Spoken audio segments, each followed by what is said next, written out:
Yeah, hey, is David Slaughter available? Sure, hang on one sec.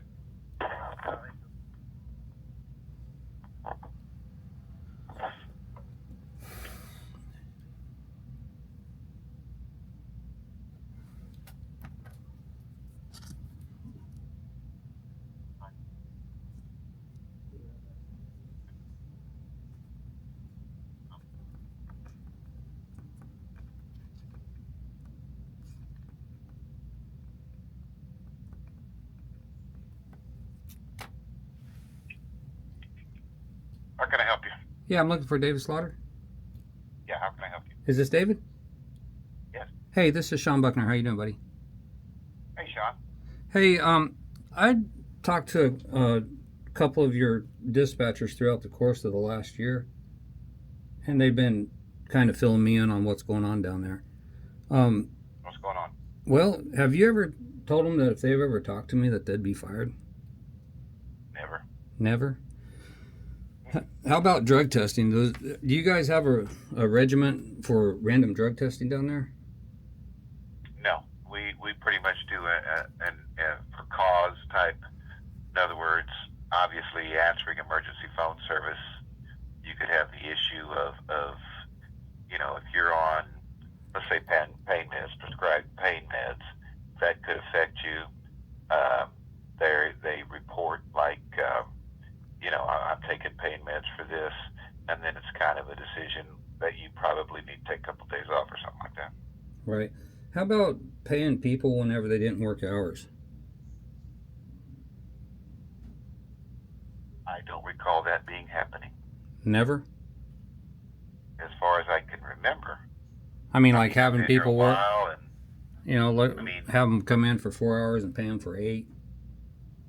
well, our type of work. In other words, if you're assigned a 6-hour shift and someone comes in early, ready to work, and say, "Hey, you can go on home," you might get an early night out of it. That's happened a time or two.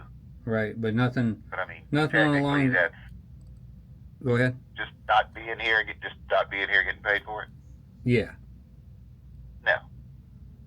In other words, you work your shift, or you work till your relief gets here. We have several people that'll come in early. I mean, it's my night shift people come in early. I mean, really early. My day shift people, I have one girl that'll come in here almost 45 minutes early, and she's ready to work. And there's no point in having 4 people here if I only have 3 dispatching spots.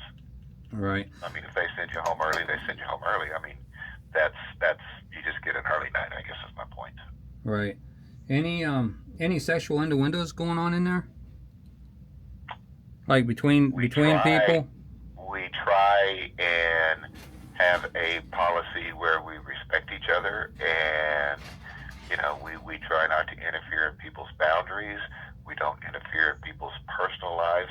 So, um, as far as I'm aware, no one's made a complaint of anything to that effect. Right. Hey, if I wanted to open records request some records down there, would I go through you? Yes, sir. Okay. Can I email that into you? Come in. I'll give you a form. You can email the form to me, but you'll actually have to come by to pick them up and all that stuff. Can you email me a form? Um, what's your email? It's going to be casinopawnsolar@gmail. You got to start all over, brother. I got you. Casino pawn PAWN solar SOLAR @gmail. All one word. Okay, I'll get it to you. Yeah, email that over to me. Let me fill it out because I've gotten a couple of people out through the years that they're basically telling me that you've locked them down, and if they get caught talking to me or interacting with my Facebook group, that they'd be fired immediately on the spot. And you're saying that's Well, not what's going on over there? I think if you talk to any of the employees, actually talk to them, they tell you. You may have one disgruntled employee that tells you that, but I don't think 2 or 3 would tell you that because I've never said it.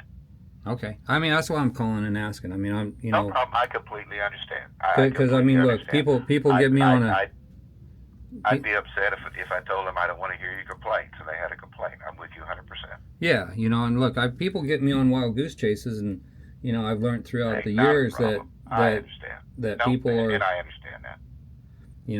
they want revenge. They want a pound of their flesh, and Right. No, I understand. but no, I know. I've been critical on a lot of the supervisors over there, and a lot of times I reach out to them and they won't talk to me, and I'm very glad that they won't. Yeah, no, that's not going to help me any, brother. I tell you. Yeah. Well, hey, send me over open records request form. I'll get it filled out. I've got a couple of things I want to take a look at, and if nothing pops up, then like I said, it's just something I want to follow up on. But I always want to give you an opportunity to defend what's being said. And you've been there. How long you been there? It's been a while. It's been I think 2010. Right. So you've been there almost 15, 16 years now, and so there's obviously you made it this long, and nobody's had too many complaints. But but I have had throughout the course of the last year, probably 2 or 3 people that have said, "Man, that's kind of crazy over there," and it's past employees too. So, I understand. But and you wouldn't be, I understand your page. I understand what you do. You wouldn't be doing your due diligence if you didn't follow up. Yeah. Well, you're not. You don't have to explain to me. I understand, brother. Yeah, no, and that's what I was hoping. I was like, man, I've never talked to Dave in my life. I know I've been a little critical of your wife at time or two for some things that it happens. But happens. it's again they don't talk to me. When I call up and they try to get a hold of them and they avoid me, and then I just have to go with what I know. But Understood. But anyhow, let me shoot that over to me, and I'll open records request some stuff, and hopefully we can get to the bottom of this thing. Sounds good. I appreciate it, buddy. Yes, sir. Bye bye.